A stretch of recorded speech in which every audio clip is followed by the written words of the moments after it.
Ron Howe right back at you from here at Harvey Bass Outdoors. What time is it?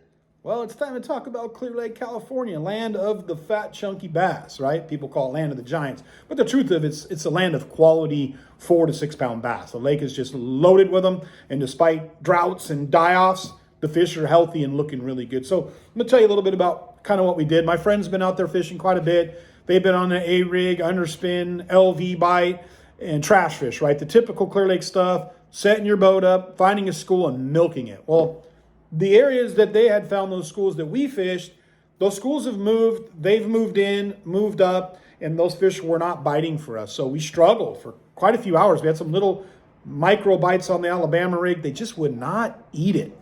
Little tick, tick, and then just nothing there. It was pretty frustrating. So we moved into the bank and started flipping because, God, the lake is up. It's beautiful. There's so much timber, flooded brush, tulies with canopies. I mean, you can get back in behind stuff and go so far back in and it'll blow your mind right now.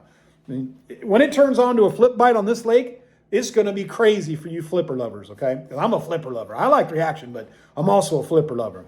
And it just wasn't going for us. So we struggled for quite a while. And the water temps from Rattlesnake moving up to State Park Zone were like 56, 57, and kind of just hovering there. And so we moved north to some areas I've been fishing over the years and done very well in, and literally picked up some glide baits. And it wasn't long that a nice 6 pounder comes flying out. I killed it, twitched it twice, and she ate it. And I was like, oh, okay, well, that's something, right? I mean, I really hadn't had a bite yet. So other than little A-rig tic-tics, they just weren't eating it. I did have one follow my A-rig to the boat. Literally follow the A-rig up to the boat, and it was about a 6 pounder down by Rattlesnake. So I think a lot of fish are still coming. They're still out. And you could tell by looking at how the trees and the growth is on the lake. Things are like baby spring still. And once they hit full willow, then you know it's spawn, right?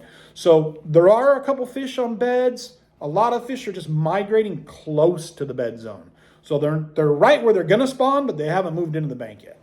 So as we were up in the north, we found fish this day using the new flooded brush. And so we went in, got the one glide bait fish, moved into a little pocket, flipped one on a Cinco, way up tight underneath some cover, had a couple followers, and then we saw a bunch of fish by this bush spook and move away, and we thought they were carp. It was actually a giant school of bass staging in the sun Saturday in the afternoon when it warmed up. So what these fish are doing is they're getting into the bush and lifting up as the day goes on and incubating their eggs, right? So they're getting ready to move right to the bank close to that and spawn, but they're not quite there yet. Now, we probably that day, and this is no exaggeration, I had over 200 followers that day. I tried every trick in the book. I used the I Am a Glide fluke. I used the S-Waver. I tried a couple different colors. My buddy caught him actually on a I Am a Glide fluke, a couple good ones on that, and he caught some on a Walmart glide bait that looks like the S-Waver. So we did get a good amount of glide bait bites, but it was with that warmer weather. The water temperature moved from 57 to 64.4 in the afternoon in the north, and that got those glide bait fish on the move. Now, sun came down a little, and the breeze to change the weather came up. Those fish moved out quicker than you would not believe. We could see the fish up in the bushes. They would drop out of the bushes and then come out and chase the glide bait. And sometimes I had 3, 4, 5 fish, 5 to 7 pounds. Coming like a torpedo at my glide bait. They just would not eat it. And I missed a few 4-pounders or so on it, but fun just to watch. And we've seen a lot of guys tournament fishing around us in the new gen Pro-Am, and they're all offshore kind of doing the same things. Trash fish, jerk bait, slow down, drop shot on the outside of bushes, things like that. But they were really parking for fish. Not what I love to do, especially on a practice day, right? And I'm trying to kind of stay away from those guys. So if a guy was on the outside, I go fish inside. So I'm not disturbing his fish. So be mindful when you see guys out there, they're in a tournament, and you can, for the most part, you could tell they are. Be respectful of their space. Clear Lake is one of those places that people feel like they could just come right in your boat. Look, it's just another lake. Give a guy some space. It's a huge lake, and the fish are going to the bank everywhere right now. You don't need to encroach on other boaters.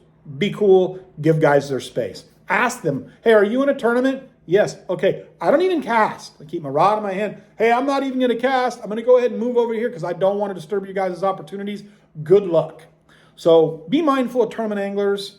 know this, the weather's going to warm up now.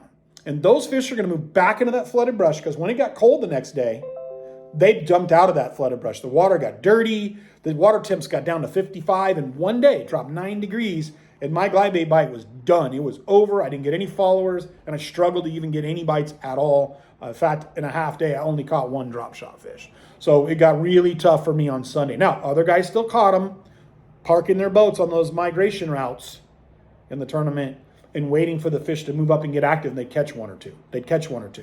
And then it'd stop for 2 hours, and they'd be sitting there waiting. They'd see their stuff come up in the graph again, and they'd catch 1 or 2.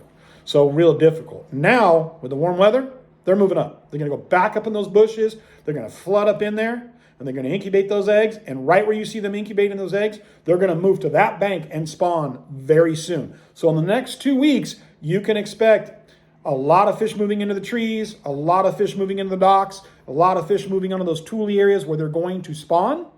And you'll start seeing bedfish soon. There's a lot of brush and cover on this lake right now. Up your pound test. If you're drop shotting, go to 15-pound test. If you're pitching and flipping, 20, 25. Maybe even 50-pound braid spliced or just straight 65-pound braid, okay?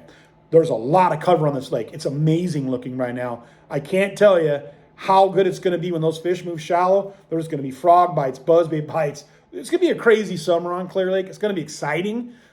Just seeing the cover that's up there. Once this lake progresses, the fish spawn, move out, and come back. It's going to be amazing fishery this year. So get up to Clear Lake. Go support their local economy. There is a ton of fish, 5 to 7.5 pounds swimming around that pond right now. Then in post-spawn, they're going to be 4 to 6 pounds. It's going to be fun. So go up to Clear Lake. Get your Senkos out. Get your glide baits out. Get your frog out, your drop shot out. Keep the trash fish handy. Keep the LV handy. Keep the rip bait handy and the Alabama rig handy because if the weather tips up or down, they're kind of going back and forth. But the warm weather coming, they're going to the bank.